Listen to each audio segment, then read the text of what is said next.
Maître, celui qui va annoncer le très saint évangile selon le saint apôtre évangéliste Luc. Que Dieu, par l'intercession du saint et glorieux apôtre évangéliste Luc, s'accorde d'annoncer la bonne nouvelle avec force pour l'accomplissement de l'évangile de son Fils bien-aimé, notre Seigneur Jésus-Christ. Amen. Sagesse. Lecture du saint évangile selon saint Luc. Gloire à toi, Seigneur, gloire à toi. Soyons attentifs. Le Seigneur dit cette parabole. Deux hommes montèrent au temple pour prier. L'un était pharisien, l'autre publicain. Le pharisien, la tête haute, priait ainsi en lui-même. Ô Dieu, je te rends grâce de ce que je ne suis pas comme le reste des hommes, qui sont rapaces, injustes, adultères, ou bien encore comme ce publicain. Je jeûne 2 fois par semaine, je donne la dîme de tous mes revenus. Le publicain, se tenant à distance, n'osait même pas lever les yeux vers le ciel, mais il se frappait la poitrine en disant « Ô Dieu, aie pitié de moi, pécheur !» Je vous assure que ce dernier descendit chez lui justifié, l'autre non. Quiconque s'exalte sera humilié, et quiconque s'humilie sera exalté. Le Seigneur dit à ses disciples, « Prenez garde de ne pas vous laisser abuser, car plusieurs viendront sous mon nom et diront, c'est moi. Et le temps est proche, n'allez donc pas à leur suite. Quand vous entendrez parler de guerre et de soulèvement, ne soyez pas effrayés, car il faut que ces choses arrivent d'abord, mais ce ne sera pas de sitôt la fin. » Il leur dit encore, on verra s'élever nation contre nation, royaume contre royaume. Il y aura de grands tremblements de terre, et çà et là des pestes et des famines. Il y aura aussi des phénomènes effrayants et de grands signes dans le ciel. Mais avant tout cela, les hommes porteront la main sur vous et vous persécuteront, vous livrant aux synagogues et aux prisons, vous menant devant les rois et les gouverneurs à cause de mon nom. Et cela vous permettra de témoigner. Mettez-vous bien dans l'esprit que vous n'avez pas à préparer votre défense, car je vous donnerai moi-même une bouche et une sagesse à laquelle tous vos adversaires ne pourront répondre ni résister. Vous serez livrés même par vos parents, vos proches, vos frères, vos amis, et l'on fera mourir plusieurs d'entre vous. Vous serez détestés de tout le monde à cause de mon nom, mais aucun cheveu de votre tête ne sera perdu, et par votre constance, vous sauverez vos âmes. Gloire à toi, Seigneur, gloire à toi. Et à toi qui annonce la bonne nouvelle.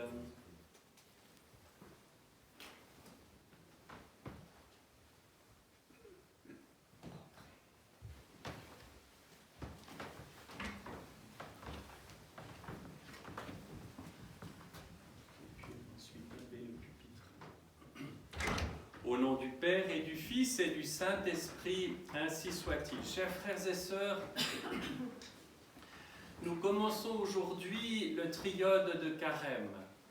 Et dans un premier temps, avant d'arriver au grand Carême proprement dit, nous avons cette période que l'on peut considérer, on pourrait presque dire de manière technique, comme un pré-carême, comme le pré-carême, qui a pour but de nous proposer à chacun d'entre nous les outils qui nous seront utiles pour mener à bien le grand carême. Et ce premier outil nous est donné aujourd'hui avec le dimanche du publicain et du pharisien. Nous venons d'entendre ce passage de l'Évangile et cette parabole est absolument limpide. L'humilité, c'est de ça dont il s'agit. L'humilité ne se décrète pas. L'humilité ne s'arrache pas. L'humilité est un don de Dieu. Et ce don vient et comme une conséquence de quelque chose qui doit se trouver en amont, c'est le repentir. Le repentir véritable n'est pas une approche psychologique de l'introspection, mais le résultat d'un désir ardent de Dieu, un désir brûlant de son amour.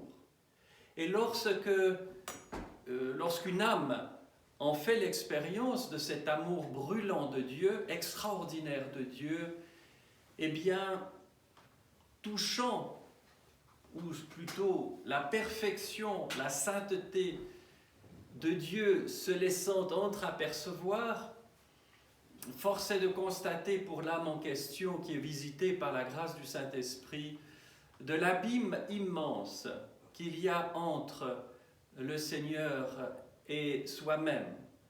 Et à ce moment-là, si nous détournons le regard intérieur du Seigneur, on peut tomber dans le désespoir le plus grand, le plus noir. Mais si on considère la chose importante à ce moment-là de garder le regard intérieur fixé sur le Christ, on découvrira que, aussi abject que nous puissions être, le même regard du Seigneur se pose sur nous. Un regard d'amour, de tendresse et de vérité. Parce que la lumière met en évidence ce qui est ténèbres. Mais ce regard est toujours constant. Dieu est immuable. Dieu est parfait. Il n'est pas atteignable dans son être et son intimité la plus grande. Donc ne désespérons pas de ce que nous découvrons dans nos cœurs. Nous n'allons pas avoir un Seigneur qui réagit en homme en disant « ceux-là, qu'ils aillent au diable ». Jamais. Jamais le Seigneur ne dirait ça, ni ne ferait ça. Il est juste à nous regarder d'une manière constante, avec un amour infini. Et c'est nous, dans notre attitude, notre réponse à cet amour révélé, que se trouve notre jugement. Soit nous continuons à le regarder, fixé sur lui, et à ce moment-là, avec lui, nous visitons nos ténèbres et nous réalisons dans cet état de repentir qui naît que tout est grâce, tout est don, tout est miséricorde, pour autant que nous le laissions faire, que nous abandonnions notre volonté propre, notre sûreté à tout savoir et à tout maîtriser. Il y a maîtriser, il y a maître. Qui est le maître? C'est le Christ Dieu. Donc si nous lui laissons le gouvernail de notre vie, à ce moment-là, petit à petit, il nous purifie. Et cela vient, par voie de conséquence, quand on est dans cette direction-là, il y a une conséquence qui est l'humilité, dont je parlais au départ. Et nous nous trouvons dans cette attitude du publicain, qui est cette personne, ce collecteur d'impôts, détesté de tous, qui a certainement agi avec prévarication, qui a volé les gens qui lui étaient confiés. Ce n'est pas une personne parfaite, non. Mais il s'est touché par la grâce de Dieu, par le Saint-Esprit. Il a gardé le regard fixé sur Dieu. Il est entré dans le repentir et Dieu lui a donné l'humilité. L'autre croit tout savoir, croit tout bien faire. Et il énumère devant Dieu les choses. Combien cette attitude est courante parmi nous, en tant que chrétiens. parce que nous avons bien reçu beaucoup de choses. Nous avons reçu la possibilité d'entrer dans le ciel. Mais nous sommes encore que des enfants. Donc, de manière inconsidérée, de manière tout à fait néophyte, Dieu nous offre quelque chose et on veut le saisir et se l'accaparer. Mais j'ai tout bien fait. Pourquoi je n'irai pas au ciel? Je ne suis pas comme les autres. Qui peut parler comme cela que quelqu'un qui n'est pas encore entré dans le chemin du repentir? Et c'est vraiment commun, courant cette chose-là. Tout simplement parce que l'homme est véritablement un enfant, mais qui n'a pas la pureté de l'enfance plus, mais qui est infantile, exigeant, désagréable en fait. Et ainsi, l'un est justifié, la prière est acceptée par Dieu, l'autre non. Chers frères et sœurs, aujourd'hui, nous commémorons tous les saints nouveaux martyrs et confesseurs de Russie, de ce témoignage extraordinaire de milliers et de milliers de gens, de dizaines de milliers de gens qui sont restés fidèles au Christ après la Révolution d'octobre, quand en 1917, l'ombre totalitariste des sans-dieux s'est abattue sur tout le territoire de ce qui était à l'époque l'Empire. On a déclaré Dieu, l'Église, ennemi. Et c'est quelque chose que l'on a trouvé, pas qu'en Russie, que l'on a trouvé dans tous les pays qui se sont laissés berner par cette illusion du communisme ou en d'autres totalitarismes, le nazisme et d'autres choses de ce type, où on considère son prochain comme digne d'être éliminé parce qu'on ne reconnaît plus en lui une personne. Et ce phénomène de déshumanisation de l'être humain est à l'œuvre ici aussi. Et nous devons être vigilants. Nous ne sommes pas une juxtaposition d'individus consommateurs, nous sommes des personnes. Et nous sommes des personnes parce que Dieu nous a aimés le premier, qu'il nous a fait passer du néant à l'existence, parce que jusqu'à notre dernier souffle et par-delà, il posera toujours ce regard d'amour dont je parlais. Et c'est l'amour expérimenté, partagé, qui fait que quelque chose qui serait une sorte d'amas de cellules ou que sais-je, devient une personne. Et tout État totalitaire commence par déshumaniser. Et c'est ainsi que des tortionnaires ont pu tuer quantité de gens tout en menant une vie de père de famille tranquille. On se dit, mais c'est pas possible. Bien sûr que c'est possible. Parce qu'ils n'ont pas tué des personnes à leurs yeux. Ce n'étaient pas des personnes en face d'eux. Tout ce temps-là, toutes ces décennies, les gens ont confessé la foi. Certains ont trahi, sans doute, beaucoup, mais une partie est restée fidèle. Et nous venons d'entendre dans l'Évangile. Et comment ont-ils tenu toutes ces personnes? Ces personnes ont tenu parce qu'elles avaient l'amour vivant en elles, parce qu'elles étaient dans l'humilité et parce qu'elles avaient expérimenté le repentir. Et quand on a aimé et qu'on est aimé, personne ne peut m'enlever du cœur cette certitude, cette réalité. Je suis aimé. On ne peut pas me dire ou me convaincre par toutes sortes de sophismes que l'amour n'existe pas. Je sais ce que j'ai vécu. Oui, mais on ne peut pas prouver l'existence de Dieu, etc., de manière scientifique. Ce n'est pas de cette nature-là, ce n'est pas de cet ordre-là. Le chrétien qui confesse sa foi n'est pas un illuminé, ou alors il n'est pas chrétien. C'est quelqu'un qui peut dire « je sais ». Je sais parce que j'ai expérimenté. Et si la persécution vient,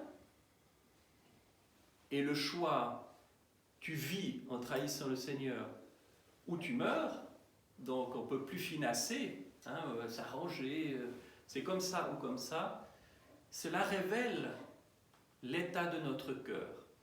Nous ne pourrons jamais résister à quoi que ce soit.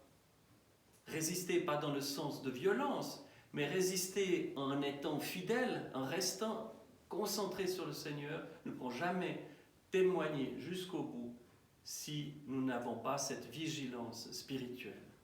Alors, chers frères et sœurs, c'est un jour de très grande fête. Ce n'est pas la fête de saints d'un pays contre un autre, ça n'a rien à voir. Ce sont les saints du Christ qui ont témoigné sur une terre et l'ont sanctifiée. C'est cela que nous fêtons aujourd'hui. Et c'est ce témoignage d'innombrables personnes qui a permis, au bout de 70 ans, que la foi soit toujours présente. Et lorsque l'étau s'est desserré, lorsque les chaînes ont été brisées, eh bien, la foi fleurisse à nouveau.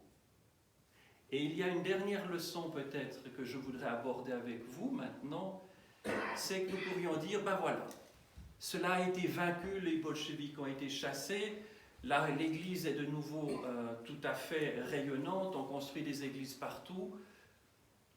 Attention, attention, parce que nos âmes peuvent s'endormir. Nous pouvons devenir pharisiens en disant nous avons tout et rester dans l'orgueil et infantile intérieurement. Non, nous devons nous inspirer de nos prédécesseurs dans la foi, prédécesseurs depuis 2000 ans, ce n'est pas simplement ceux-ci, et rester fidèles dans l'humilité.